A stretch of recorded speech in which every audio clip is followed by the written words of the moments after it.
Bonjour monsieur, je passe souvent dans la rue, j'ai vu votre salle. Est-ce que je peux avoir plus de renseignements par rapport à ce que vous proposez et qu'est-ce que vous offrez comme service et produits? Donc, nous, on propose du coaching personnalisé pour vous aider à atteindre vos objectifs de manière beaucoup plus rapide, en étant plus motivé grâce à une prise en charge globale. Donc, quelle est la meilleure forme juridique pour un club de sport? ce que j'aimais bien, c'était le côté visibilité. Gaël, tu as acheté cet espace-là ou tu le loues? Et ça, c'est une machine qui était en dehors des 50 000. Est-ce que c'est un métier protégé? En général, on fonctionne avec un budget mensuel. Une fois qu'une personne a validé un budget, c'est plus facile pour lui de l'intégrer dans sa vie. Et vous vous adressez à un spécialiste, vous avez un fournisseur pour avoir le taux de conversion de 80%, voici ce qu'il faut faire. Gaël. Le cash flow d'un business peut complètement changer par rapport à la gestion des frais. Pour exactement le même business par rapport à telle salle, ça peut changer toute la donne. J'aime bien cette approche-là, tu réfléchis d'abord à l'objectif du client. Donc dites-moi Stan, quel est votre objectif?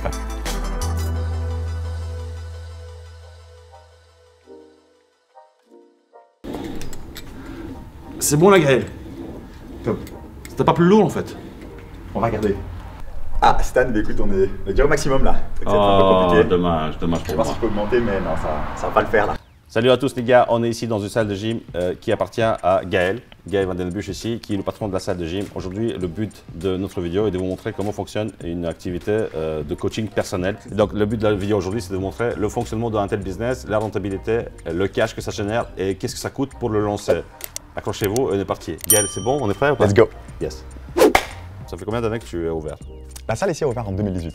Donc, 2018, ok. C'était plus ou moins en février, donc ouais, on est tout dans les 4 ans. Ok. La salle est en société.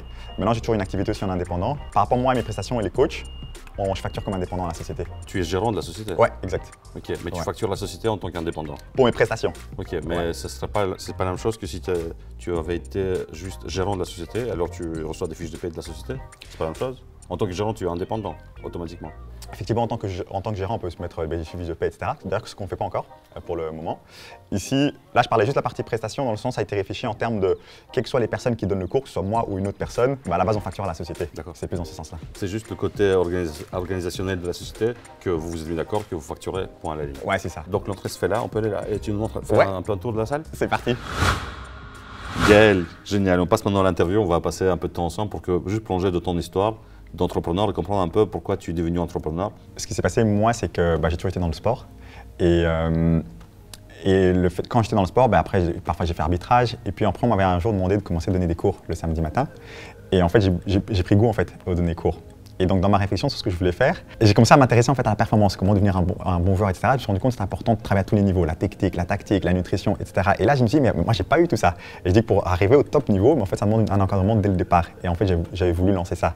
Donc, c'était parti de là. Ton premier boulot était de travailler, coacher des gens le samedi? Alors, voilà, donc là, je parlais d'abord comment l'idée est venue, et puis quand on m'a proposé de donner des cours, je donnais des cours, j'étais encore en réto à ce moment-là, et là, j'étais indépendant en tant qu'étudiant, le statut étudiant indépendant. Et après, quand j'ai terminé mes études, j'étais à 100% entraîneur de tennis, et là, j'ai fait mon statut d'indépendant. D'accord. C'est quoi le statut d'indépendant, étudiant indépendant? Comment ça fonctionne? Donc, c'est comme un statut d'indépendant, c'est juste que les lois sociales, au lieu de payer, parce qu'un indépendant, soit il est temps plein et c'est minimum, je crois que c'est 600, 700 tous les trimestres, soit c'est un complémentaire et surtout de 70, 80 tous les trimestres. Et un étudiant, c'était 200 € tous les trimestres. D'accord, génial. En fait, si jamais tu es jeune et tu as envie de lancer une activité et tu ne sais pas comment facturer ton client, très simple, tu deviens indépendant étudiant. Et tu ne payes pas 700, 800 € de cotisation sociale par trimestre, mais tu ne payes que 200 €. C'était ça, ouais. Et puis après, je suis passé entraîneur de plusieurs Basic Fit, où je coachais moi-même, puis le côté aussi responsable en charge du côté service, donc recruter des coachs, former des coachs. Et alors, en 2018, lancer la salle ici. Comment on fait pour devenir coach dans un Basic Fit? La plupart du temps, c'est être indépendant, il faut avoir une certification de coach, avoir une assurance indépendant, responsabilité professionnelle. Professionnel et voilà, respecter quelques règles comme avoir le même t-shirt, etc. D'accord. Et ensuite, vous pouvez rentrer travailler dans un Basic Fit. Et comment ça fonctionne là? C'est que on facture un client quoi? 40 € pour une heure? 50 € pour une heure? Alors, la moyenne en Belgique-France, c'est autour de 50-60 € de l'heure. Maintenant, comme ça, métier d'indépendant, chacun fixe un peu en théorie pour fixer ses prix. D'accord. Donc le client d'un Basic Fit va au comptoir, dit il me faut un coach personnel, il donne ton contact, puisque tu es sur la liste par exemple, et ensuite toi tu factures directement le client sur base d'une facture. Et toi tu rétribues une partie de cette rémunération à la salle, je suppose. Donc moi en tant qu'entraîneur, j'ai simplement une licence de avec Basic Fit. Donc moi je paye une licence à Basic Fit, quel que soit le nombre de clients que j'ai. D'accord. Combien? Alors c'était plus ou moins à l'époque 650 € hors TVA, par an. Ça a commencé à monter. Par mois? Par mois. Donc Gaël, juste pour comprendre, quand tu démarres une activité de coach personnel Ouais. et tu veux louer ou installer ou créer un espace de cette ampleur-là, tu dois réfléchir à 2 zones, c'est ce que je vois chez toi. Donc il y a la zone d'entraînement et puis tu as la zone de musculation. Est-ce qu'il faut prévoir et pour réfléchir à autre chose aussi? Ouais, ça fait. C'est vrai que donc en fonction de ce que vous proposez, donc bien réfléchir à l'aménagement de l'espace. Ici, c'est vrai que dans la salle ici, on voit 2 zones. On voit une sorte de zone avec un tapis ici. On fait tout ce qui est échauffement, une partie athlétique. Là-bas, une partie un peu plus renforcement. Maintenant, il y a aussi tout l'aménagement du bureau éventuellement, et aussi tout ce qui est vestiaire, toilette, et aussi parfois la réflexion de est-ce qu'on met un côté lounge aussi avec une partie où les personnes peuvent être un peu plus relax, éventuellement assis. Nous ici, on l'a pas spécialement fait. On a essayé de maximiser la partie surface coachable. Est-ce que Gaël, tu as acheté cet espace-là ou tu le loues? On loue cet espace-là. On aurait aimé l'acheter, Ouais. mais au début, quand c'est une nouvelle société, c'est toujours plus compliqué pour avoir le crédit, etc. Et puis il faut se trouver aussi l'espace. Quand on avait fait la demande, ils avaient dit qu'ils ne vendaient pas cet espace-là. Ce que j'aimais bien, c'était le côté visibilité. Ça, c'est vrai. Par rapport, qui est d'ailleurs un gros atout de la salle. À l'époque, quand j'avais regardé certains marketeurs qui expliquaient comment lancer une salle, il y en avait qui disaient que la location n'est pas le plus important. C'est-à-dire que ça pourrait même dans une zone industrielle où personne ne voit. Si quelqu'un est fort en marketing, il va pouvoir driver des personnes, même si la salle n'est pas forcément visible. Donc je dirais que ça va. On peut s'en sortir quel que soit qu'on ait une salle visible ou pas visible. Forcément, c'est juste qu'au niveau marketing, il faudra agir en conséquence. C'est ça. Je pense qu'effectivement, si toi, tu as déjà des clients à la base dans d'autres salles et que tu as une visibilité, tu as un compte Instagram qui est assez bien alimenté avec du contenu, tu as généralement 10 000 abonnés, après, faire migrer ce public-là, ces clientèles-là dans une nouvelle salle, c'est facile. Bon, pour un jeune qui se lance, qui a un an ou 2 ans d'expérience dans le fitness, un coach personnel, et bien tout simplement, lui, il n'a pas cet atout-là. Et donc pour lui, je pense que c'est important la localisation de l'endroit pour qu'il puisse s'installer dans un endroit où il y a du passage. Effectivement, alors déjà, je conseille en général quand quelqu'un se lance d'avoir déjà une base de clientèle de manière à démarrer rentable. Okay. Ça c'est sûr.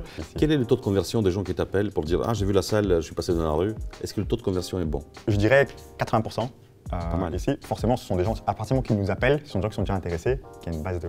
Mais de là à franchir le pas et de payer, c'est toujours un grand pas, je trouve. Quel est ton script commercial quand quelqu'un t'appelle? On peut faire la simulation? Prenez note, pour avoir le taux de conversion de 80%, voici ce qu'il faut faire. Bonjour monsieur, donc je passe souvent dans la rue, j'ai vu votre salle. Est-ce que je peux avoir plus de renseignements par rapport à ce que vous proposez et qu'est-ce que vous offrez comme service et produits? Tout à fait, très bien. Mais écoutez, alors je vais prendre deux petites minutes pour vous expliquer un peu en quoi ça consiste et éventuellement leur prendre rendez-vous pour une séance découverte. Donc nous, on propose du coaching personnalisé pour vous aider à atteindre vos objectifs de manière beaucoup plus rapide, en étant plus motivé grâce à une prise en charge globale. Donc on fait du coaching soit one à seul ou à 2 avec un coach ou alors en petit groupe. On a développé la salle pour faire du coaching en petit groupe parce que le fait de partager un coach, c'est financièrement plus intéressant. Donc dites-moi Stan, quel est votre objectif? Mon objectif, c'est d'avoir encore plus de muscles. Plus de muscles, ok, gagner du muscle, ok, parfait. Mais en tout cas, ça c'est notre spécialité, donc tout ce qui est composition corporelle, c'est-à-dire soit par la graisse, soit de gagner du muscle. Bon, on a pour habitude de commencer avec une séance de découverte, voilà, gratuite sans engagement, on va faire un petit bilan, on fera une petite séance et on verra les possibilités. Donc quand est-ce que ça vous arrange le mieux? C'est plutôt disponible en semaine, en week-end? Le matin. Parfait, c'est noté. C'est noté? Là, on prend rendez-vous après. Ok, moi ce que je retiens de ce discours-là, que j'ai beaucoup aimé, j'ai envie de signer tout de suite en fait, d'où la conversion de 80% de ceux qui appellent, c'est que tu te montres professionnel de ce que tu fais. Donc soyez, j'ai envie de dire bavard, il faut être commercial. Ça veut dire quoi? Ça veut dire qu'il faut vraiment décrire tout ce que vous faites ici et pas hésiter à dire par rapport au service que vous offrez. Montrer que vous êtes flexible aux clients. Ça c'est un peu la phrase clé pour vendre. Quel jour voulez-vous venir? Et quand on pose cette question-là, le client est déjà obligé de réfléchir à une date et venir effectivement ici. Et ensuite, tu as effectivement parlé de l'objectif de la personne, ce qui est le plus important. Chacun de nous, quand il veut acheter quelque chose, il y a toujours un objectif à atteindre. Et tu as tout de suite targeté, misé, ciblé vraiment la cible de ce que recherche le client. Et de cette manière-là, tu peux encore plus te rapprocher du client pour l'avoir et avoir une conversion de 80%. Ouais.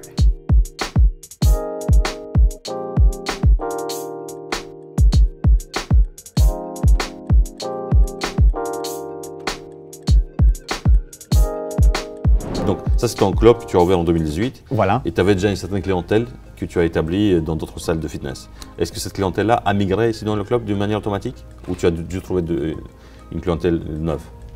Je dirais une part des deux, dans le sens forcément, moi j'avais commencé comme je disais dans un studio de coaching, j'avais déjà une clientèle qui m'a suivi quand j'étais au Basic Fit. Et puis quand j'ai lancé ma salle ici, une partie de ma clientèle qui m'a suivi ici, une partie où je coach à la base toujours dans les Basic Fit. Moi maintenant, mais à la base, quand j'ai lancé la salle, je coachais toujours dans les deux. Voilà, effectivement, c'est un concept de toute façon, quoi qu'il arrive, que je conseille au coach quand quelqu'un veut lancer une salle, d'être rentable dès le départ. Donc en général, un coach doit se faire d'abord une clientèle, quel que soit le moyen de se faire sa clientèle. Et puis une fois qu'il a une clientèle, le fait de lancer sa propre structure, alors là, à ce moment-là, il est rentable. Automatiquement, d'accord. D'accord. Donc faites attention à l'éthique du business qui doit être respectée. Si le client est venu toquer à la porte de Basic Fit et qu'on vous le donne pour que vous l'entraîniez, en fait c'est interdit de le prendre dans votre club à vous si demain vous créez votre club à vous personnel. Ou il est interdit également de créer un club à proximité de ce Basic Fit également. Voilà. Ce sont des restrictions tout à fait normales. Ouais, c'est normal. Parce que Basic Fit investit dans son marketing, avec les panneaux, avec les pubs, avec tout ce que vous voulez. Et il ne veut pas que ce budget marketing parte ailleurs, en fait, tout simplement. Exactement.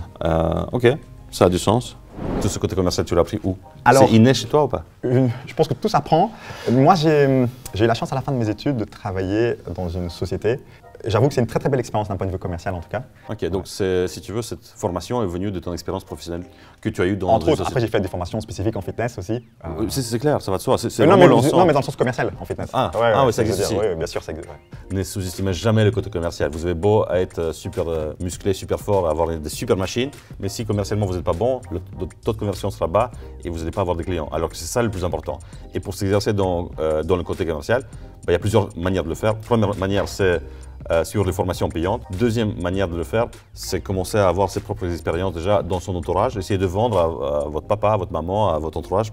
Et c'est par expérience qu'on acquiert des connaissances commerciales pour pouvoir vendre et être aussi fort comme Gaël. Parce que je comprends bien, depuis 2018 ici, tu es au positif ici. Il faut savoir au début qu'une phase de lancement d'une société, il y a des choix à faire. C'est-à-dire que soit c'est des choix de prendre les bénéfices, soit des choix de réinvestissement. C'est-à-dire que nous, on est parti d'abord dans une stratégie de réinvestir au niveau acheter plus de matériel. Si tu réinvestis, ça veut dire que tu génères du cash. Ah oui, bien sûr. On est rentable dès le départ. C'est ça. Nous, ici, quand la salle hors cours coaching en petit groupe, il y a du coaching privé, il y a des coachs qui donnent aussi des coachings privés en échange soit d'une contribution, soit d'un loyer.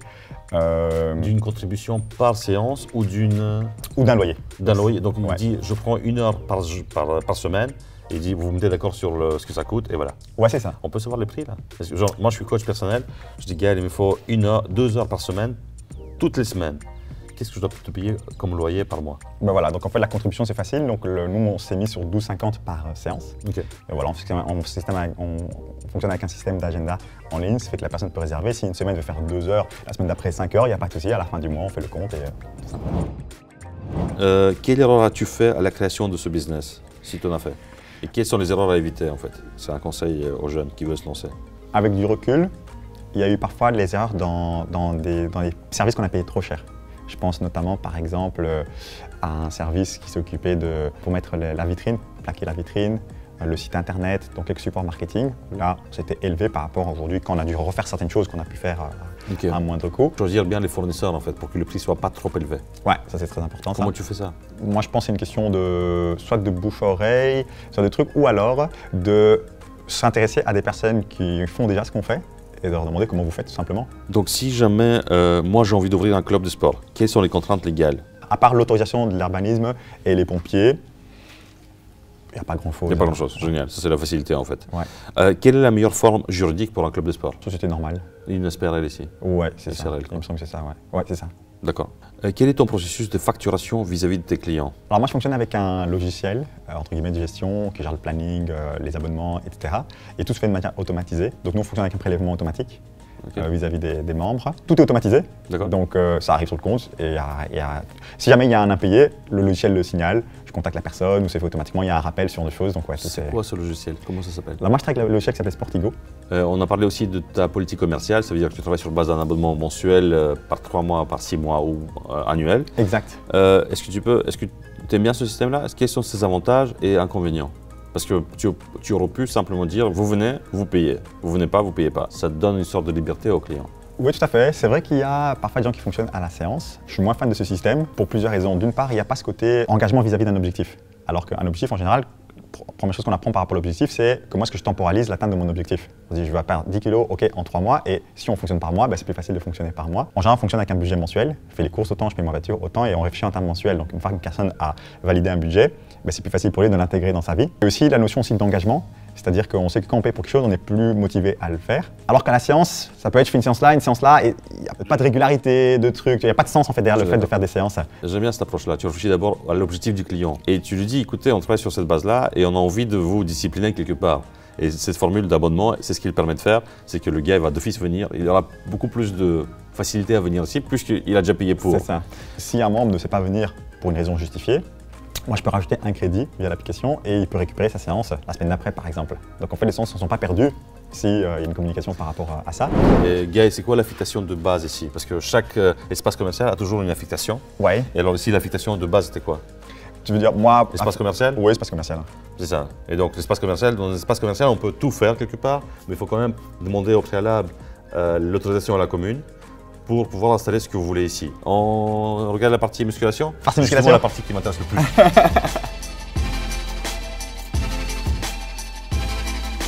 On a fait un business plan, j'ai qui s'intéresse aussi un peu aux personnes qui lancent le business. Comment est-ce que tu calcules ton prix de revient? Et plus on est dans une séance, moins ça revient et il faut payer par personne. Et donc, dans les 30 000, on parle bien du sol qui était compris dedans, parce que ça, c'est un sol spécial, quoi. On regarde la suite de tes équipements?